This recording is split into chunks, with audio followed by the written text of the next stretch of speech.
i7 ગુજરાતનો અવાજ। નમસ્કાર દર્શક મિત્રો, i7 ન્યૂઝ ગુજરાતીની સાથે હું છું આપની સાથે પાયલ બામભણિયા। તો જોઈએ આજના મહત્વના સમાચાર।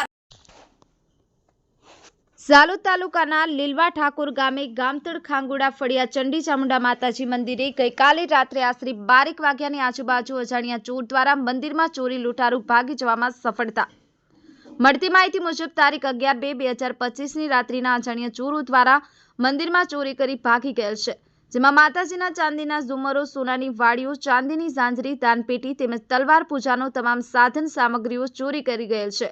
આજુબાજુ ખાંગુડા સમાજના ફળિયામાં જાણ થતા તૈયારીમાં લીંબડી પોલીસ સ્ટેશનને જાણ કરતા તૈયારીમાં લીંબડી પોલીસની 3-4 ગાડીઓ લઈને પોલીસ સ્થળ પર પહોંચી તાત્કાલિક આજુબાજુના વિસ્તારોમાં તપાસ કરેલ અને મંદિરના પાછળના ભાગે 1/2 કિલોમીટર આજુબાજુના વિસ્તારમાં તપાસ કરતા દાનપેટી તૂટેલી હાલતમાં અને જે લોખંડની કોચ દીવા માટે ઘીના ડબ્બા, ચોરનો કેસરી રૂમાલ મળી આવેલ છે, જે અનુસંધાને લીંબડી પોલીસ સ્ટેશનને ખાંગુડા સમાજ આગેવાનોએ ફરિયાદ નોંધાવેલ છે।